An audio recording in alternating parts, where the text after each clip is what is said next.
السلام عليكم ورحمة الله وبركاته. حمدا لمن خلق الإنسان وعلمه البيان، والصلاة والسلام على رسول الله وعلى آله حزب الله وأصحابه جند الله، وبعد. فقد قال الله تعالى في القرآن العظيم والفرقان المجيد: أعوذ بالله من الشيطان الرجيم، بسم الله الرحمن الرحيم، إن الدين عند الله الإسلام. الحج أشهر معلومات، فمن فرض فيهن الحج فلا رفث ولا فسوق ولا جدال في الحج، وما تفعلوا من خير يعلمه الله، وتزودوا فإن خير الزاد التقوى، واتقون يا أولي الألباب. சங்கைக்குரிய அல்லாஹுவின் நல்லடியார்களே, எல்லாம் வல்ல அல்லாஹுவின் பேரருளும் நபிகள் நாயகம் ஸல்லல்லாஹு அலைஹி வஸல்லம் அவர்களது நல்லாசியும் நம் அத்தனை பேர் மீதும் நிலவுமாக. அல்லாஹும் அவனது ரசூலும் எந்தெந்த காரியங்களை எடுத்து நடக்க வேண்டும் என்று நமக்கு கட்டளையிட்டுள்ளார்களோ அவை அனைத்தையும் எடுத்து நடக்கவும், எவைகளை தவிர்ந்து நடக்க வேண்டும் என்று உத்தரவு பிறப்பித்துள்ளார்களோ அவை அனைத்தையும் தவிர்ந்து நடக்கவும் ஆரம்பமாக எனக்கும் உங்களுக்கும் நான் வசியத்து செய்து கொள்கிறேன். அல்லாஹ் தௌஃபீக் செய்வானாக. ஆமீன். சங்கையான பெருமக்களே, புனிதமான ஹஜ்ஜினுடைய மாதம் இந்த ஷவ்வாலிலிருந்து ஆரம்பமாகிறது. எல்லாம் வல்ல அல்லாஹ் அவனுடைய திருமறையாம் அல் குர்ஆன் ஷரீஃபில் அல் ஹஜ்ஜு அஷ்ஹுரும் மஅலூமாத், ஹஜ்ஜு என்பது அறியப்பட்ட சில மாதங்களில்தான். ஃபமன் ஃபரத ஃபீஹின்னல் ஹஜ்ஜ, அந்த காலத்தில் யார் ஹஜ்ஜுக்காக நியத்து செய்கிறாரோ, தன் மீது கடமையாக்கி கொள்கிறாரோ அவர் ஃபலா ரஃபத வலா ஃபுசூக வலா ஜிதால ஃபில் ஹஜ், அவர் எந்த பாவங்களையும் செய்ய வேண்டாம். ஃபிஸ்கு என்ற தப்பான காரியங்களில் அவர் ஈடுபட வேண்டாம். தர்க்கத்திலும் அவர் ஈடுபட வேண்டாம். ஒமா தஃஅலு மின் கைரி யஅலம்ஹுல்லாஹ், நல்லவைகளிலிருந்து நீங்கள் என்ன காரியங்களை ஆற்றுகிறீர்களோ அவைகளை அல்லாஹ் மிக்க அறிந்தவனாக இருக்கிறான். வதஸவ்வது ஃபஇன்ன கைரஸ் ஸாதி தக்வா, நீங்கள் இந்த புனிதமான ஹஜ்ஜுக்காக நல்ல முறையில் தயாராகிக் கொள்ளுங்கள். அப்படி தயாராகுவதிலே மிகச் சிறந்தது எது என்றால் தக்வா என்ற இறையச்சம்தான். ஒத்தக்கூனி யா உலில் அல்பாப், புத்திசாலிகளே, அறிவு ஜீவிகளே, என்னை நீங்கள் அஞ்சி நடந்து கொள்ளுங்கள், தக்வாவோடு இருந்து கொள்ளுங்கள் என்று அல்லாஹ் இந்த வசனத்தில் குறிப்பிடுகிறான். சங்கையான பெருமக்களே, இஸ்லாத்தினுடைய கடமைகளில் நிறைவான கடமையாகிய இந்த ஹஜ்ஜு என்பதை ஒரு குறிப்பிட்ட காலத்தில் மட்டும்தான் நியத்து செய்ய முடியும். ஆனால் அதோடு இணைந்திருக்கக்கூடிய உம்ரா என்பதனை எல்லா காலங்களிலும் உம்ரா செய்யலாம். அதற்கு இந்த காலம்தான், இந்த காலம் இல்லை என்றெல்லாம் வரையறை கிடையாது. 12 மாதங்களிலும் எந்த மாதங்களிலும் உம்ராவுக்காக நியத்து வைக்க முடியும், உம்ரா செய்ய முடியும். ஆனால் ஹஜ்ஜுக்காக நியத்து வைப்பது என்பது இந்த 3 மாதங்களில்தான். அதாவது ஷவ்வால், துல்காதா, துல்ஹிஜ்ஜா, இந்த 3 மாதங்கள் என்றால் இந்த 3 மாதமும் முழுமையாக அல்ல. ஷவ்வாலிலே நாம் என்ன செய்யலாம்? ஹஜ்ஜுக்காக இஹ்ராம் கட்ட முடியுமா? முடியும். இந்த மாதத்தில் துல்காதா மாதத்திலும் இஹ்ராம் கட்டலாம். துல்ஹஜ் மாதத்திலேயும் அந்த 9 நாளுக்குள்ளால் இஹ்ராம் கட்டி கொள்ளலாம். இதை தவிர்த்து பிற மாதங்களில் என்ன செய்ய முடியாது. ஹஜ்ஜுக்காக இஹ்ராம் கட்டினால் அது ஹஜ்ஜாக உண்டாகாது, அது உம்ராவாக நிறைவேறும். இதைத்தான் அல்லாஹ் சொல்லும் பொழுது அல் ஹஜ்ஜு அஷ்ஹுரும் மஅலூமாத், அறியப்பட்ட சில மாதங்களில் மட்டும்தான் ஹஜ்ஜுக்காக நியத் செய்ய முடியும். இப்போ ஹஜ்ஜினுடைய சட்டத்திட்டங்களை பல இடங்களில் சொல்லப்படுகிறது. நாம் அதை இங்கே சொல்ல வரவில்லை. ஆனால் ஹஜ்ஜுக்காக இப்போ நியத்து செய்யலாமா, எஹராம் கட்டலாமான்னா கட்டலாம். கட்டினா ஹஜ்ஜு வரைக்கும் எஹராமோடு இருக்கணும், அது வேறு விஷயம். அது சாத்தியமா என்றால் அது பெரும்பாலும் சாத்தியம் இல்லை. அப்படி எஹராம் கட்டுவதற்கான அனுமதி இந்த மாதத்திலிருந்து ஷவ்வாலிலிருந்து ஆரம்பமாகி விடுகிறது என்ற விஷயத்தை தான் ரப்புல் ஆலமீன் அல்லாஹ் ஜல்ல ஷானஹு வ தஆலா இந்த புனிதமான வசனத்திலே குறிப்பிடுகிறான். அருமையான பெண்மக்களே, ஹஜ்ஜு என்றாலே அரஃபா தான். இப்போ அதை பற்றி தான் நம்ம பேச போகிறோம். ரெண்டு விஷயம், அரஃபா காபா. ஹஜ்ஜு என்றாலே அல் ஹஜ்ஜு அரஃபா என்கிறார்கள் கண்மணி முஹம்மதுர் ரசூலுல்லாஹி ஸல்லல்லாஹு அலைஹி வஸல்லம் அவர்கள். அரஃபா தான் ஹஜ்ஜு. இது அல்லாமல் பிற வணக்கங்கள் ஹஜ்ஜிலே இருக்கிறது என்றாலும் ஒருவேளை அது விடுபட்டாலும் பிந்திய காலங்களில் தொடர்ந்து செய்ய முடியும். இப்போ உதாரணமாக ஒருத்தர் அரஃபால தங்கிட்டார், ஹஜ்ஜினுடைய ஃபர்லாக இருக்கக்கூடிய இன்னொரு ஃபர்லாக இருக்கக்கூடிய தவாஃபை அவர் செய்யலைன்னு வச்சுக்கோங்க. தவாஃபை அவர் என்ன செய்யலை. அரஃபால தங்கினார், முஸ்தலிஃபாவுக்கு வந்தார், மினால கல் எறிஞ்சாருலாம் வச்சுக்கிடுவோம். ஆனால் தவாஃபு செய்யணுமா இல்லையா? தவாஃபுல் இஃபாலா ஃபர்லான தவாஃப், தவாஃபுல் ஃபர்லு, தவாஃபுல் இஃபாலா, தவாஃபுல் ஜியாரா என்று எல்லாமே ஒன்று தான். இந்த ஃபர்லான தவாஃபுக்கு இத்தனை பெயர்கள் இருக்கிறது. இந்த தவாஃபை ஒருத்தர் செய்யாமல் ஊருக்கு வந்துட்டார். தவாஃபு ஹஜ்ஜு கூடாமல் போயிடும். உடனே ஹஜ்ஜு முறிஞ்சிருமா? முடியாது, ஹஜ்ஜு முடியாது. ஆனால் அவர் என்ன செய்யணும்? தன்னுடைய மனைவியோடு உறவு கொள்ளாமல் இருக்கணும். அப்படி அவர் தாயகம் வருவார்வேயானால் தன்னுடைய மனைவியோடு தொடர்பு கொள்ளாமல் இருந்தால் ஹஜ்ஜு முடியாது. அவர் திருப்பி என்ன செய்யணும்? அங்கே போய் தவாஃப் செய்யணும், சாயை செய்யணும் என்ற. ஆனால் அரஃபா ஒருவருக்கு கிடைக்கலன்னு வச்சுக்கோங்க. அவர் ஹஜ்ஜுக்காக எஹ்ராம் கட்டினார், தவாஃப் செய்கிறாரு, சாய் செய்கிறாரு, எல்லாம் செய்கிறாரு. அரஃபாவுக்கு போகலன்னா என்ன செய்ய முடியும்? அது என்ன செய்ய? அதை உம்ராவாக மாறிடும், அவ்வளோதான். திருப்பி தவாஃப் செஞ்சு சாயை செஞ்சு முடிய வெட்ட வேண்டியதான், அது உம்ராவாக மாறி போயிடும். எனவே தான் ஸல்லல்லாஹு அலைஹி வஸல்லம் அவர்கள் அல் ஹஜ்ஜு அரஃபா என்று குறிப்பிட்டார்கள். அரஃபா தான் ஹஜ்ஜிலே பிரதானமானது என்பதை நாம் உணர்ந்து கொள்வோமாக. அருமையான பெருமக்களே, ரப்புல் ஆலமீன் அல்லாஹ் ஜல்ல ஷானஹு வ தஆலா ஆதம் அலைஹிஸ்ஸலாம் அவர்களை படைத்து அகதல் மீதாக் என்ற ஒரு உடன்படிக்கை எடுத்தான். இது குறித்து குர்ஆன் பேசும், ஹதீதும் இது சம்பந்தமாக சொல்லும். இன்னல்லாஹ அகதல் மீதாக்க மின் லஹரி ஆதம பி நஅமான் அப்படின்னு அல்லாஹ் ஸல்லல்லாஹு அலைஹி வஸல்லம் சொல்கிறாங்க. அல்லாஹு தஆலா ஆதம் அலைஹிஸ்ஸலாம் அவர்களை படைத்து அவர்களுடைய முதுகை தடவி அவர்களுடைய முதுகெலும்பிலிருந்து ஹவ்வா அலைஹிஸ்ஸலாம் அவர்களை படைத்தான் என்றெல்லாம் வருது இல்லையா? அப்படி முதுகை தடவிய போது அதிலிருந்து கியாமத்து வரைக்கும் எத்தனை கோடி கோடி மக்கள் வருவார்களோ அத்தனை மக்களுடைய ரூஹும் வெளியில் வந்தது. அத்தனை மக்களினுடைய ரூஹுகளும் வெளியில் வருது. அலஸ்து பிரப்பிக்கும், நான் உங்களுடைய இறைவன் இல்லையா என்று அல்லாஹ் கேட்குறான். இந்த நடந்த நிகழ்வு அப்படி கேட்ட போது காலு பலா, நம்ம எல்லாரும் சொன்னோம், எல்லா ரூஹுகளும் சொல்லியது ஆமாம் நீதான் எங்களுடைய ரப்பு, நீதான் எங்களுடைய இறைவன் என்று எல்லா ரூஹுகளும் சொல்லியது நாமும் சொன்னோம். அல்ஹம்துலில்லாஹ். கோடான கோடான கோடி மக்கள் இந்த உலகத்தில் எத்தனை மக்கள் பிறக்க போகிறாங்களோ பிறந்தாங்களோ அவங்க அத்தனை பேருடைய ரூஹுகளும் நீதான் எங்களுடைய ரப்புன்னு சொன்னது.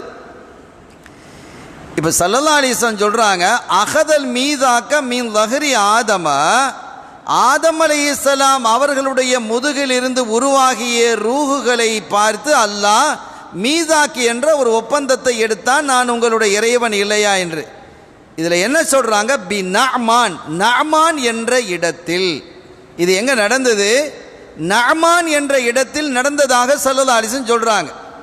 அந்த நஅமான் என்றால் எங்கு இருக்கிறது, அது எது என்று இமாம்கள் எழுதும் பொழுது பி அரஃபாத், அது அரஃபா தான் என்று எழுதுகிறார்கள். இந்த நடந்த நிகழ்வு அரஃபாலேயே நடந்திருக்கு.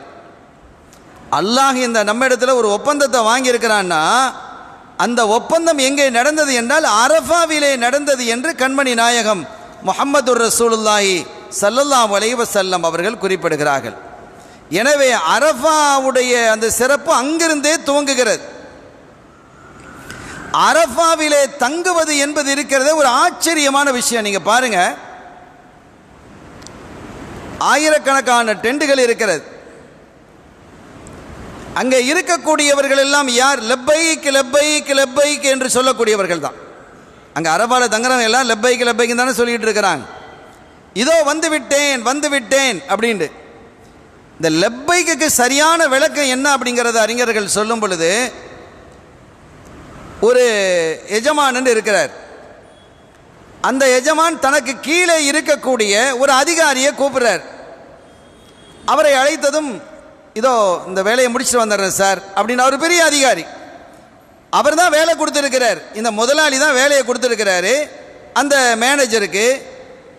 அவரை அழைக்கும் பொழுது அவர் என்ன சொல்கிறாருன்னா, சார் நீங்கள் ஒரு வேலை தந்தீங்களே, அந்த வேலையை நான் வந்திருக்கிறேன், அதை முடிச்சுட்டு நான் சீக்கிரமாக வர்றேன் அப்படின்னு அவர் சொல்லுவார். அதே சமயத்தில் கடைநிலை ஊழியனாக இருக்கக்கூடிய ஒரு பியூனை அழைச்சான்னு வருங்க, தாபா அவரை கூப்பிடு, இங்கே வாப்பா அப்படின்னு ஒரு ஃபோனை தூக்கி ஃபோனை போட்டு கூப்பிடுறான்னு வச்சுக்கோங்க. நான் அந்த வேலை பார்த்துக்கிட்டு இருக்கிறேன், நீங்கள் தந்த வேலையை செஞ்சுக்கிட்டு இருக்கேன்னு அவன் சொல்லுவானா, இதோ வந்துட்டேன் சார் அப்படின்னு ஓடி வருவான். ஒரு கடைநிலை ஊழியன் எப்படி இருப்பான்? இதோ வந்துட்டேன் சார் அப்படின்னு வேகமாக ஓடி வருவான். அதான் லப்பை. நான் வேலை பார்த்துக்கிட்டு இருக்கிறேன், நீங்கள் தந்த வேலையை தான் செஞ்சுருக்கிறேன், அங்கே போய்கிட்டு இருக்கிறேன் இங்கே போய்கிட்டு இருக்கிறேன் அவன் சொல்ல மாட்டான். ஒரு அடிமை எப்படி சொல்லுவானா? ஒரு எஜமானன் கூப்பிட்றான்னு வச்சுக்க, அடிமை கூட்ட லப்பை வந்துட்டேன் சார் அப்படின்னு வந்து நிற்பான். இதோ வந்து விட்டேன் அப்படிங்கிறதான் லப்பை. வர்றேன் அப்படிங்கிறதுலாம் இல்லை, கூப்பிட்ட உடனே வந்தாச்சு அப்படிங்கிறது தான். இப்படிப்பட்ட ஒரு அடிமைத்தனத்தை வெளிப்படுத்தக்கூடிய அடிமைகளின் நகரம்தான் அரஃபா. அடிமைகளினுடைய நகரம். எங்கு பார்த்தாலும் ஒரே உடையில் லப்பைக் என்ற அந்த கோஷத்திலே என்ன ஒரு அழகான கோஷம்! அதை சொல்றதில் எவ்வளவு இன்பம்! தான் அடிமையாக இருக்கிறேன் என்பதிலே இன்பம்.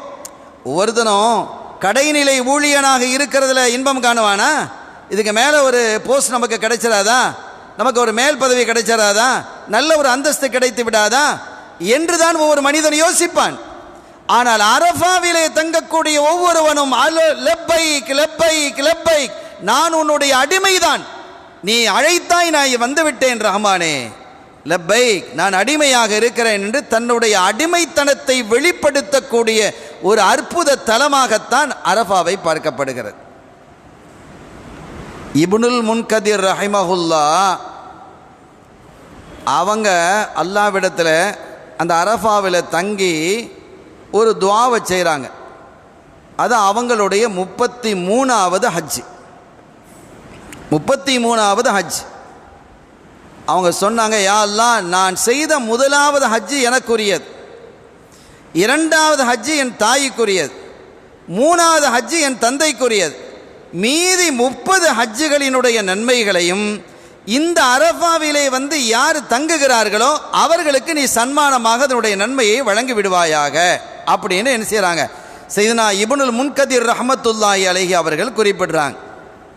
இப்போ நம்ம செய்யக்கூடிய ஹஜ்ஜினுடைய தரமும் அவர்கள் செய்யக்கூடிய ஹஜ்ஜுடைய தரமும் ஒன்று அல்ல. எல்லா ஒன்றும் ஒன்று அல்ல. எல்லா ஒன்றும் ஒன்றா? நம்ம ஊரில் இருக்கக்கூடிய ₹1, சிங்கப்பூரில் இருக்கக்கூடிய ₹1, சவுதியில் இருக்கக்கூடிய ₹1 எல்லாம் வித்தியாசப்படுகிறது. ஒன்று என்பது எல்லா ஒன்றும் ஒன்று அல்ல. வித்தியாசம் கிடைப்பது போன்று நாம் செய்யக்கூடிய ஹஜ்ஜாக இருந்தாலும் நாம் செய்யக்கூடிய தொழுகையாக இருந்தாலும் சாலிஹீன்களாக அல்லாஹ்வுக்கு தகர்ருபாகிவிட்ட அவர்கள் செய்யக்கூடிய ஹஜ்ஜு தொழுகையும் வித்தியாசப்படும். அது பாரிய வித்தியாசமாக இருக்கலாம். அந்த வகையிலே சையதுனா இப்னுல் முன்கதிர் ரஹ்மத்துல்லாஹி அலைஹி 30 ஹஜ்ஜை இந்த அரஃபாவிலே வந்து யார் தங்குகிறார்களோ அவர்களுக்கு இதனுடைய நன்மைகளை நீ வழங்கி விடுவாயாக என்று அவங்க என்ன செய்கிறாங்க, சன்மானமாக நமக்கெல்லாம் வழங்குறாங்க. அப்போ அல்லாவின் புறத்திலிருந்து ஒரு அசரீரியோ அல்லது ஒரு இல்ஹாமோ அவர்களுக்கு ஏற்படுது. இப்னுல் முன்கதிர் என்ன பெரிய கிஃப்ட்டை தந்துட்டதாக, கிஃப்டை ஒரு அன்பளிப்பை வழங்கிவிட்டதா நீங்கள் நினைக்கிறீங்களோ? என்னுடைய அடியார்களுக்கு ரொம்ப பெரிய அன்பளிப்பை வழங்கி, பெரிய அன்பளிப்பு தான், அதில் சந்தேகம் இல்லை. ஒரு ஹஜ்ஜை செய்கிறதுக்கு என்ன பாடுபட வேண்டியிருக்கு, எவ்வளோ செலவு செய்ய வேண்டியிருக்கு. செலவு செஞ்சு அங்கே போய் நான் அடிமைங்கிறான். எப்படி இருக்கு? லட்சக்கணக்கான ரூபாயை செலவு செய்து நான் உன்னுடைய அடிமை, அடிமை என்பதை சொல்வதற்காகவே இந்த மண்ணுக்கு வந்தேன் என்று சொல்லக்கூடிய தலம் தான் ஹஜ்ஜினுடைய தலம். ஹஜ்ஜை நம்ம விளங்கிக்கிடணும். அங்கே தவாப் செய்கிறோம், சாய் செய்கிறோம் என்பது அல்ல, அது உண்டு. ஆனால் அதனுடைய அடிப்படை தன்னுடைய உபூதியத்தை, தன்னுடைய அடிமைத்தனத்தை தெளிவாக வெளிப்படுத்துவது தான். நான் அடிமை தான், நான் எவ்வளோ கோடீஸ்வரனாக இருக்கட்டும், அடிமை தான் வந்திருக்கிறேன். அப்போ இப்னுல் முன்கதீர் ரஹ்மத்துல்லாஹி அலைஹி அவர்களை பார்த்து, இப்னுல் முன்கதீர், என்னுடைய அடியார்களுக்கு நீங்கள் ரொம்ப பெரிய நன்கொடைகளை, அன்பளிப்புகளை வழங்கிவிட்டதாக கருதுகிறீர்களா? இந்த அரஃபாவை படைப்பதற்கு முன்பாகவே 1000 வருஷத்திற்கு முன்பாக யார் இந்த அரஃபாவிலே வந்து தங்குகிறார்களோ அவர்களுடைய பாவ பிழைகளை மன்னிக்கிறேன் என்று அப்பவே நான் தீர்மானித்து விட்டேன். அல்லாஹ் அப்பவே நான் தீர்மானித்திருக்கிறேன் என்கிறான். அது எவ்வளவு பெரிய நன்மை! இதைத்தான் அறிஞர்கள், சூஃபிகள் சொல்லுவார்கள், யார் அரஃபாவிலே வந்து நம்முடைய ஹஜ் ஒப்புக்கொள்ளப்படுமா, நம்முடைய துஆ அங்கீகரிக்கப்படுமான்னா அவனை விட கேவலமானவன் யாரும் இல்லைங்கிறாங்க. அப்படிப்பட்ட உறுதியான நம்பிக்கையோடு அரஃபாவிலே நீங்கள் தரிபட வேண்டும், உங்களுடைய அடிமைத்துவத்தை நீங்கள் வெளிப்படுத்த வேண்டும் என்று பெருமக்கள் நமக்கு சொல்லி காட்டுகிறார்கள். எத்துணை நிறம் உடையவர்கள், எத்துணை கலாச்சாரம் உடையவர்கள், எத்துணை மொழி உடையவர்கள், எத்தனை உணவு வகை உடையவர்கள், எத்தனை மொழி பேசுகிறவங்க அங்கே இருக்கிறாங்க. சண்டை சச்சரவு இருக்கா? வம்பு வழக்கு இருக்கா? பிரச்சனைகள் அங்கே இருக்கிறதா? எல்லாரும் சகோதரத்துவமாக பல லட்சக்கணக்கான மக்கள் ஒரே இடத்தில் கூடக்கூடிய ஒரு சூழ்நிலை உருவாக்கி தந்தவர்கள் வல்லலம் கண்மணி நாயகம் ஸல்லல்லாஹு அலைஹி வஸல்லம் அவர்கள். இப்படி இருங்கிறாங்க. எல்லா காலமும் நீங்கள் இப்படி இருக்க வேண்டும் என்பதை அவர்கள் விரும்புகிறார்கள். அழுது துஆ செய்கிறார்கள். எல்லாம் துஆ துஆ துஆ தான். அங்கே என்ன இருக்கு? துஆ தானே இருக்கு. லப்பைக் துஆ, லப்பைக் துஆ. பெரிய மல்டி மில்லியனாக இருப்பான், அவனும் வந்து அங்கே அல்லாஹ் இடத்துல பிச்சை கேட்டுக்கிட்டு இருக்கிறான். உலமாக்கள் இருக்கக்கூடியவர்களை அணுகி பெரிய செல்வந்தர்கள் வந்து கேட்பாங்க. அவர்கள் செல்வந்தர்களாக இருக்கலாம், அவர்களுக்குள் எத்தனை பிரச்சனைகள், எத்தனை மன உளைச்சல்கள், எத்தனை சங்கடங்கள், எத்தனை குடும்ப பிரச்சனைகள், எத்தனை வேதனைகள், பிள்ளைகளை கொண்டு, மனைவியை கொண்டு, குடும்பத்தை கொண்டு, உறவை கொண்டு எத்தனை சிக்கலோடு அவர்கள் வருகிறார்கள். அதெல்லாம் நீங்க வேண்டும் என்பதற்காக சில உலமாக்கள் அணுகி கேட்பாங்க, அதில் துஆ செய்யும்போது இப்படி நான் ஒரு பிரச்சனையில் இருக்கிறேன், அந்த துஆவோடு இதை நீங்கள் இணைத்துக் கொள்ளுங்கள் என்று சொல்லக்கூடிய எத்தனை செல்வந்தர்கள் இருப்பார்கள். ஏன் அவர்களுடைய நம்பிக்கை எல்லாம் இது மக்பூலான இடம், இது இந்த இடத்தில் கேட்கப்படக்கூடிய பிரார்த்தனைகள் நிச்சயமாக அங்கீகாரமாகும் என்று அவர்கள் கருதுகிறார்கள். அருமையான பெருமக்களே, அந்த மாலை பொழுதிலே இன்னும் கொஞ்ச நேரத்தில் அரஃபாவிலிருந்து நாம் புறப்பட போகிறோம் என்றதும் அந்த மாலை நேரத்தில் மக்களினுடைய மனோநிலைகள் எல்லாம் எப்படி இருக்கும் என்பதை நீங்கள் எண்ணி பாருங்கள். ஹஜ் செய்தவர்களுக்கு தெரியும். பல ஹஜ் செய்தவங்க இருக்கிறீங்க.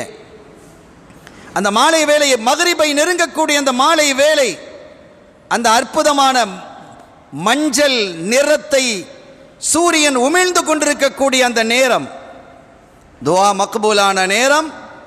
அந்த நேரத்திலே மக்கள் என்ன நிலையில் இருப்பார்கள், உடைய மனோநிலை எப்படி இருக்கும்?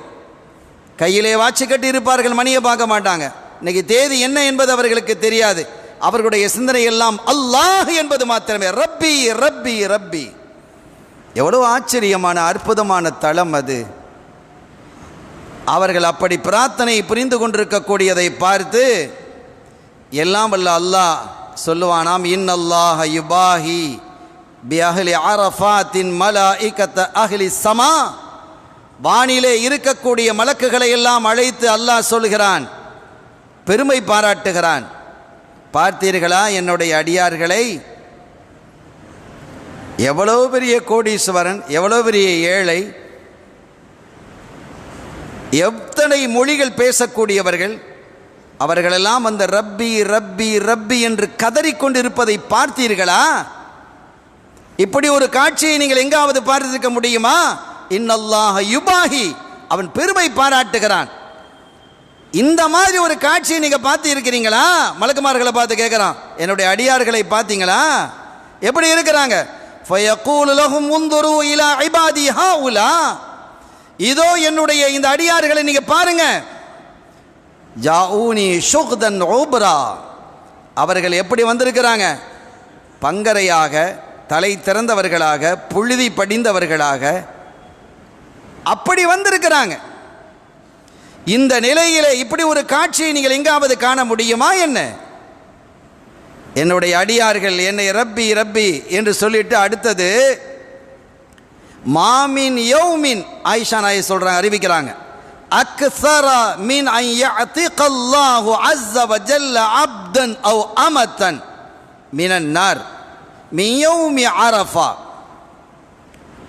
சையதுனா ஆயிஷா சித்திகா ரலியல்லாஹு தஆலா சொல்றாங்க, அல்லாஹு தஆலா அரஃபாவுடைய தினத்திலே ஆண்களையும் பெண்களையும் நரகத்திலிருந்து விடுதலை செய்வது போன்று வேறு எந்த நாளிலும் இந்த அளவுக்கு விடுதலை செய்வதில்லை. ரமலான்லாம் விடுதலை செய்கிறான்.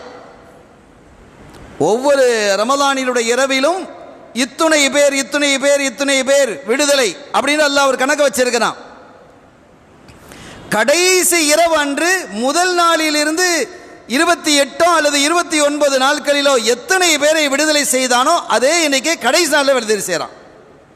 அப்படின்லாம் ஹதீதுகள் வருது.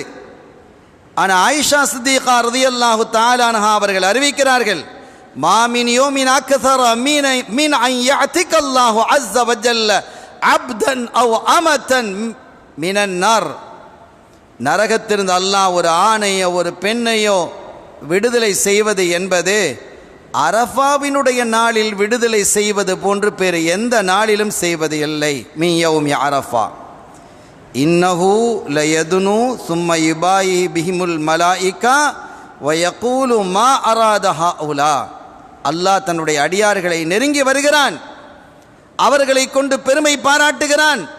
பாராட்டிவிட்டு மலக்குமார்களை பார்த்து அல்லாஹ் கேட்குறானா, வயகூலு மா அராத ஹாஉலா, இவங்களுக்கு என்ன வேண்டும்?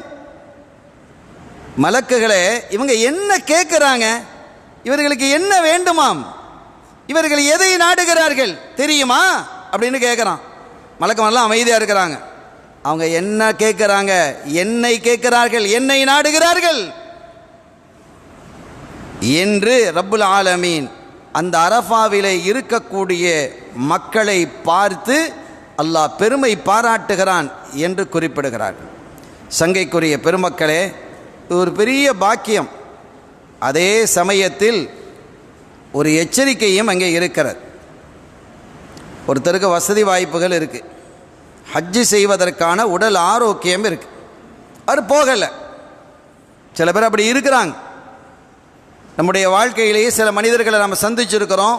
வசதி வாய்ப்போடு இருக்கக்கூடியவர்களை, நம்முடைய நண்பர்களை நம்ம அவங்கள தூண்டி இருக்கிறோம், நீங்கள் ஹஜ்ஜுக்கு போங்க அப்படின்னு. சில சமயம் போகும்போது ஒருத்தர்கிட்ட அப்படி நான் திரும்ப திரும்ப சொல்லும்போது என் மேலே கோவப்பட்டார். பெரிய வசதி வாய்ப்புகளோடு இருக்கிறாரு, கோவப்பட்டார். ஆனால் அதற்கு பிறகு அதை உணர்ந்து கொண்டு அவர் ஹஜ்ஜுக்கும் சென்று வந்தார். அல்ஹம்துலில்லாஹ், அல்லாஹ் கபூல் செய்வானாக.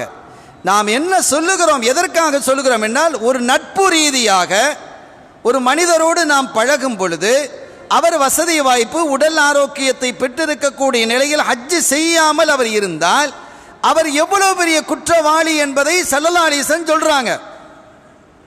மன் கதர அலா அன் யஹுஜ்ஜ ஃபலம் யஹுஜ்ஜ, ஒருவர் ஹஜ்ஜு செய்வதற்கான சக்தியை பெறுகிறார். சக்தின்னா ரெண்டு விஷயம்தான்.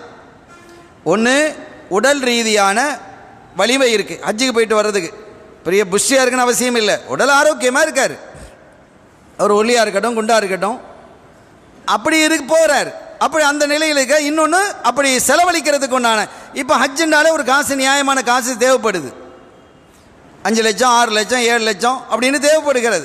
அந்த வசதியையும் அவர் பெற்றிருக்கிறார் என்றால் அவர் ஹஜ்ஜு செய்வது கடமையாக ஆகிவிடுகிறது. அப்படி இருந்தும் அவர் ஹஜ்ஜு செய்யவில்லை என்றால் ஃபல்யமுத் யஹூதியன் இன்ஷா யஹூதியன் அவ் இன்ஷா நஸ்ரானியன். எவ்வளோ கடுமையான வார்த்தை.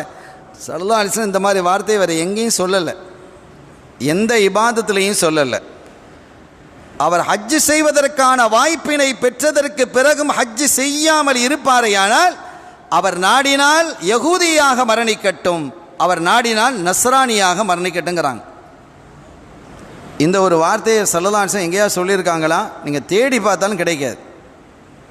வேறு எந்த இபாதத்திலையும், தொழுகை, நோன்பு, ஜக்காத்து, எந்த இபாதத்திலையும் இந்த மாதிரி வார்த்தையை ஸல்லல்லாஹு அலைஹி வஸல்லம் விட்டதற்காக சொல்லலை. இவ்வளோ கடுமையான வார்த்தையை சொல்லி இருக்கிறார்கள். இதை நம்ம கவனத்திலே நாம் கொள்ளணும். அது ஒரு பெரிய இழப்பையும் அந்த சமூகத்தில் அவங்களுடைய சந்ததிகளிலே ஏற்படுத்திவிடும் என்பதற்கு நிறைய சான்றுகள் உண்டு. அருமையான பெருமக்களே, அவர்களுடைய வாழ்விலே இருக்கக்கூடிய பரக்கத்தை அதை அழித்துவிடும், செல்வத்தை அழித்துவிடும், நியமத்தை போக்கிவிடும். எனவே ஹஜ்ஜு என்பது வசதி வாய்ப்புகள். அதுக்கெல்லாம் வயசு வேணும். என்ன வயசு வேணும்? சில பேர் அப்படி சொல்லிக்கிட்டு இருக்கிறாங்க. அதுக்குன்னு ஒரு பக்குவம் வேணாமா, வயசு வேணாமா? அப்போ தொழுகைக்கும் அப்படி தானா? வயசுக்கு வந்தாச்சா கடமையாச்சு. புலூகுடைய நிலை வந்துட்டா அது கடமை, கண்டிப்பாக செய்து ஆகணும். அருமையான பெருமக்களே, எனவே எந்த காரணத்தை கொண்டும் ஹஜ்ஜை என்ன செய்யக்கூடாது? வசதி வாய்ப்புகள் வந்ததற்கு பிறகு பிற்படுத்தக்கூடாது, செஞ்சு முடிச்சிடணும்.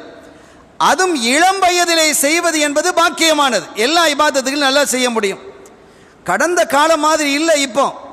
இப்போ நீங்கள் பார்த்தீங்கன்னா வரக்கூடிய கூட்டங்கள் சுபஹானல்லாஹ் உம்ராவே ஹஜ்ஜு மாதிரி தான் இருக்குது. ரமலானுடைய காலத்தில் உம்ரா செய்கிறதே ஹஜ்ஜு மாதிரி தான் இருக்கும். எனவே இளமையிலே போய் செய்வது தான் பாக்கியமானது என்பதை நாம் உணர்ந்து கொண்டு ஹஜ்ஜு செய்யாதவர்கள் வெகு சீக்கிரத்திலே வரக்கூடிய காலங்களிலேயே சீக்கிரமாக இல்லைக்கா குமரம் முடிச்சுட்டு போகணும்னு வச்சுருக்கிறேன், இந்த வீடை கட்டிகிட்டு இருக்கிறேன், இதெல்லாம் காரணமாக சொல்ல முடியாது. இதையெல்லாம் காரணமாக சொல்ல முடியாது. குமர் இருக்குதா, இருக்கட்டும். வீடு கட்டுறீங்களா, கட்டுங்க. ஆனால் ஹஜ்ஜை முற்படுத்துங்க, எல்லா காரியங்களையும் அல்லாஹ் லேசாக்கிறோம். அந்த தவக்கல் உங்களுக்கு வரணும். அதுதான் இபாதத், அதுதான் ஈமான். கண்ணியத்திற்குரிய பெருமக்களே, இப்போ அரஃபாவை முடித்து விட்டு இவர் முஸ்தலிஃபாவுக்கு வரார். அங்கே முஸ்தலிஃபாவுடைய நிலைமையை பாருங்கள். அரஃபாவிலாவது ஒரு டென்ட் இருக்குது. ஒரு டென்ட்டு கொடுக்குறான். அந்த டென்ட்டுக்குள்ளே வச்சுக்கணும். இப்போ டென்ட்டுகள்லாம் ஏசியும் வச்சுருக்குது. டென்ட்டில் இருக்கிறாங்க. டென்ட்டில் இருந்து அதுக்குள்ளே இருந்தோம், வெளியில் வந்தோம், அது கொஞ்சம் நேரம் ரெஸ்ட் எடுத்துக்கிட்டே இருக்கிறாங்க. இரவு வேளையிலே முஸ்தலிஃபா, அந்த பெருநாளினுடைய இரவு 9 பகல் முடிந்து 10 இரவிலே முஸ்தலிஃபாவுக்கு வரும்போது அங்கே டென்ட்டாக இருக்குது. சில பகுதியில் டென்ட் இருக்குது, விஐபிகளுக்குன்னு சில சென்ட்டுகளை கொடுக்குறாங்க. ஆனால் பெரும்பகுதி திறந்த வெளியில் தான் தங்குறாங்க. பாத்ரூம் பக்கத்தில் தங்க வேண்டியது வரும்.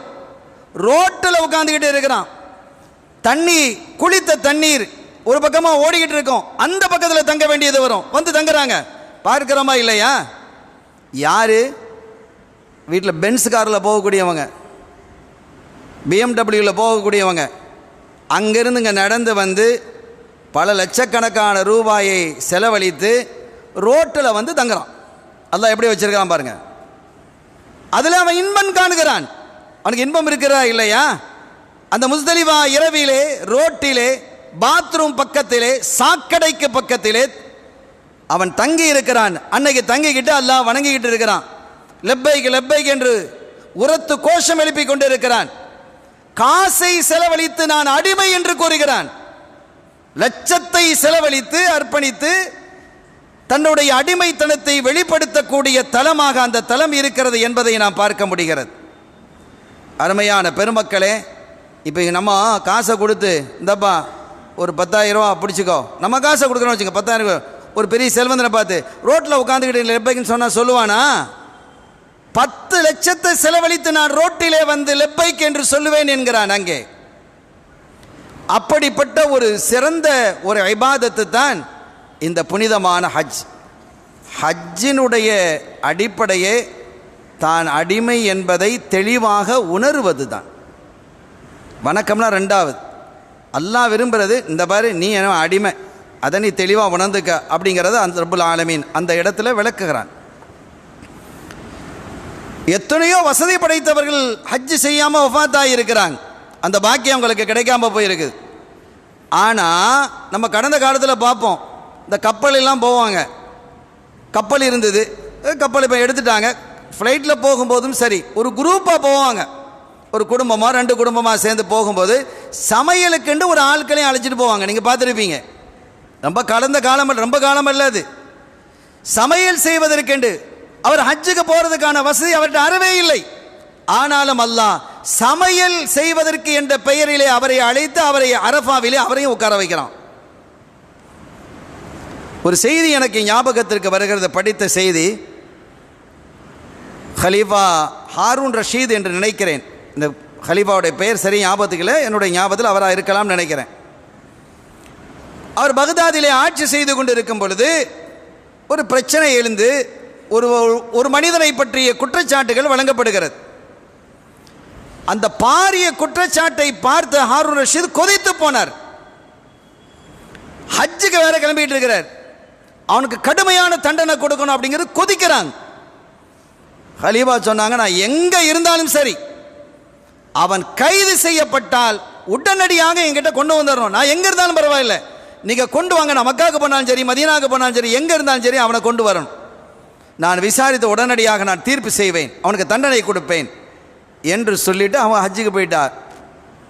கொஞ்ச நாளையில் அந்த விவகாரமான அந்த மனிதன் கைது செய்யப்படுகிறான். கண்டுபிடிக்கப்பட்டு கைது செய்யப்பட்டு அவனை என்ன மக்காவுக்கு கொண்டு போகப்படுது. மக்காவுக்கும் வந்து சேர்ந்தாச்சு. காவலர்கள் அவனை கொண்டு வர்றாங்க. கொண்டு வந்து மக்காவிலே கொண்டு வந்து பார்த்தா, மக்கா அன்னைக்கு வந்து அரஃபாவுடைய நாள். மன்னர் எங்கே இருக்கிறார்? அரஃபாவில் இருக்கிறார், அரஃபாவுக்கு போயிட்டார் அப்படின்னு தகவல் வந்து இவனை அரஃபாவுக்கு, ஏன்னா அப்படி தானே உத்தரவு, நான் எங்கே இருந்தாலும் அவனை கொண்டு வரணும். அவ்வளவு கடுமையான குற்றத்தை செய்திருக்கிறான். எனவே அவனை நான் விசாரித்து தண்டனை கொடுப்பேன், கொண்டு வாங்க அப்படின்ட்டாங்க. கடைசியில் அரஃபாவுக்கு கொண்டு போயிட்டு அரஃபாவுடைய டெண்டில் அவர் இருக்கிறார், கொண்டு வந்து நிறுத்தியாச்சு. விசாரணை மேற்கொள்ளப்பட்ட பொழுது அந்த விசாரணையில் அவன் குற்றவாளி அல்லங்கிறது தெளிவாகுது. தப்பாக பிடிச்சிட்டு வந்துட்டாங்க. வேற ஒருத்தன் தவறு செய்து இவன் இல்லைன்னு தான் சொல்கிறான். ஆனால் இவங்களுக்கு கிடைச்ச குழு வச்சு இவன் தான் அப்படின்னு நினச்சிட்டு கொண்டு வந்தாங்க. கடைசியில் விசாரணையில் அவன் அல்ல என்று தெரிவாகினதும் மன்னர் சொன்னார், இவன் அரஃபாவுக்கு வெளியில் கொண்டு போய் இஹ்ராமை கட்டிட்டு நேராக கொண்டு வந்து அரஃபாவில் என்ன செய்யுங்க, ஹஜ்ஜுக்காக வேண்டி அவனுக்கு அரஃபாவில் தங்க வைங்கிறான். இப்போ அல்லாஹ் நாடினா ஒருத்தனை கள்ளண்டு பட்டத்தை கொடுத்து ஹாஜி ஆக்கிடுவான். அவன் கள்ளன் இல்லை. அல்லாஹ் நாடினால் எப்படி கொண்டு வந்திருக்கிறான் பாருங்க. ஒருத்தனுக்கு கள்ளன் என்ற பட்டத்தை கொடுத்து, ஒரு குற்றவாளி என்ற பட்டத்தை கொடுத்து அவனை நேராக அழைத்து கொண்டு வந்து தன்னுடைய இடத்திலே தங்க வைத்து அவனை ஹாஜியாக்கி அனுப்புகிறான். இது அல்லாஹ்வுடைய குத்ரத்து. அவனுடைய செயல்பாடுகள் இருக்குது, அவனுடைய கற்பனைகள் இருக்கிறது, ஆச்சரியமானது. நாம் நினைத்தும் பார்க்க முடியாத அளவிற்கு அந்த கற்பனைகள் எல்லாம் விசாலமானது, ஆச்சரியமானது. அருமையான பெருமக்களே, இப்படி இந்த புனிதம் நிறைந்த சிந்தனைகளும் செயல்பாடுகளும் உள்ள ஒரு இபாதத்து தான் ஹஜ்ஜு என்பதை நாம் விளங்கிக் கொள்ளணும். ஹஜ்ஜுக்கு போகிறதுக்கு முன்னாலேயே அந்த ஹஜ்ஜை பற்றிய வரலாறை முதல்ல புரியணும்.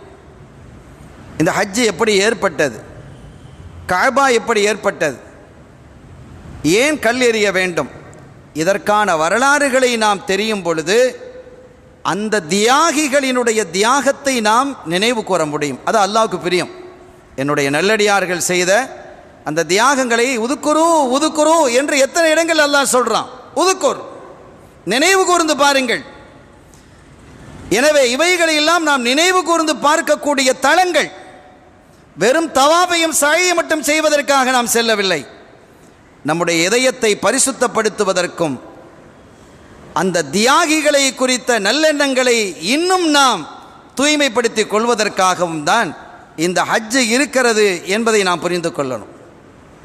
அடுத்து புனிதமான கஅபா. இந்த கஅபாவை குறித்து ஒரு ஹதீஸ் வருது பாருங்க. நீங்கள் முதலாவதாக கஅபாவை பார்க்கும்போது, எஹராமு கட்டிக்கிட்டு நம்ம போகிறோம், அது வந்து ஹஜ்ஜுனுடைய எஹராமோ உம்ராவுடைய எஹராமோ எப்படியோ, காபாவை நாம் இது வரைக்கும் பார்க்கல. காபாவை நம்ம இப்போ முதலாவது நம்ம பார்க்க போகிறோம். எந்த காபா? உசல்லி ஃபர்லுல் லுஹரி, உசல்லி ஃபர்லுல் அஸரி, உசல்லி ஃபர்லுல் ஜுமாத்தி அப்படின்னு தக்பீர் கட்டி இலல் காபத்தி ஷரீஃபா, காபாவை சங்கையான காபாவை முன்னோக்கி தொழுகிறேன் என்று நியத் வைக்கிறோமே. நூற்றுக்கணக்கான, ஆயிரக்கணக்கான, லட்சக்கணக்கான தொழுகைகளை தொழுதிருக்கலாம். ஒவ்வொரு தொழுகையிலையும் அவன் என்ன செய்யறான்? புனிதமான காபாவை முன்னோக்கி, கிபிலாவாக இருக்கக்கூடிய காபத்து ஷரீஃபாவை நான் முன்னோக்கி தொழுகிறேன் என்று நியத்து வைத்த அந்த காபாவை காணாத காபாவை இப்போது நேராக காண்றான். எப்படி இருக்கும்? அந்த மாதிரி சிந்தனையோட போகணும். இதெல்லாம் அல்லாஹ் ரொம்ப விரும்புகிறான். கல்பை அப்படி மாற்றிக்கிடணும். வெறுமனே உம்ரா செய்ய போகிறோம், ஹஜ்ஜு செய்ய போகிறோம் அப்படின்னு இல்லை.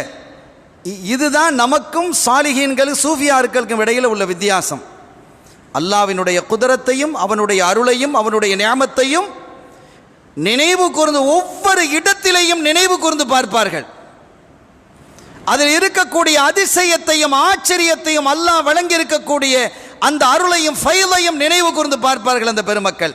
அந்த காபாவை முன்னோக்கி தொழுகிறோம் என்று நியத்தை செய்து காலமெல்லாம் தொழுது வந்த நாம் சொல்லி வந்த அந்த காபாவை இப்போது கண்ணால் காணுகிறோம் என்று வரும் பொழுது முதலாவது நீங்கள் பார்க்கும் பொழுது முழுமையாக பாருங்கள் என்கிறார்கள் ஸல்லல்லாஹு அலைஹி வஸல்லம். அப்படியே நின்று பார்க்கணும் கொஞ்சம் நேரம். சும்மா பார்த்துட்டு தவாஃப் ஆரம்பி அப்படின்னு இருக்கக்கூடாது. காபா உங்களுடைய கண்களில் தெளிவாக முழுமையாக படுகிறதா, அதை முழுமையாக நின்று அப்படியே கொஞ்சம் நேரம் பாருங்க அப்படிங்கிறாங்க. ஒரு தகவலை நான் உங்களுக்கு சொல்லுவேன். ஒரு இறைநேசர் அவங்க ஹஜ்ஜுக்கு போகிறாங்க.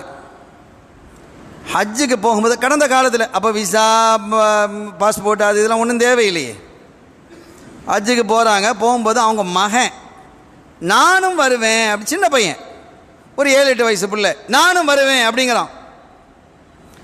தம்பி இப்போ நீங்கள் இல்லை இன்ஷா அல்லாஹ் இன்னொரு டைமில் நமக்கு போவோம் அப்படின்னு சொன்னால் அந்த பிள்ளை அடம் பிடிக்குது. இல்லை நான் வந்தே தீருவேன் அப்படின்ட்டு ரொம்ப அடம் பிடிக்கிறதுனால ஒன்றும் செய்ய முடியல. வாப்பாவோட ரொம்ப அட்டாச்மெண்ட் கூட. வாப்பா போகிறாங்க, நானும் ஹஜ்ஜுக்கு வருவேன் ஒரே நாட்டம். கடைசியில் வேறு வழி இல்லாமல் வாப்பாக்காரரு, அவர் சாலிஹான ஒரு மனிதர், விலாயத்து உள்ளவர், பிள்ளையும் கூட்டிகிட்டு போயிட்டார். சரிம்மா நான் கூட்டிகிட்டு போகிறேன், நான் பார்த்துக்கிறேன் பிள்ளைய அப்படின்னு சொல்லி வீட்டில் சொல்லிவிட்டு கூட்டிகிட்டு போகிறார். புனிதமான காபாவை நெருங்குறார். முதல் முறையாக அந்த புள்ள காபாவை பார்க்க போகிறார். இவங்க முன்னால் போயிருக்கலாம். அந்த புள்ள அந்த காபாவை பார்த்ததும் ஓண்டு கதறி அழுது அப்படியே மயங்கி கீழே விழுந்துடுச்சு. முதல் முறையாக பார்த்தோன்னு அப்படி ஒரு கத்தி கீழே விழுந்துடுச்சு. கீழே விழுந்து பார்த்தா மூச்சு நின்று போச்சு. கது புள்ள மௌத்தாயிடுச்சு. இவங்க அப்படியே தயங்கி மயங்கி கீழே விழுந்துட்டாங்க.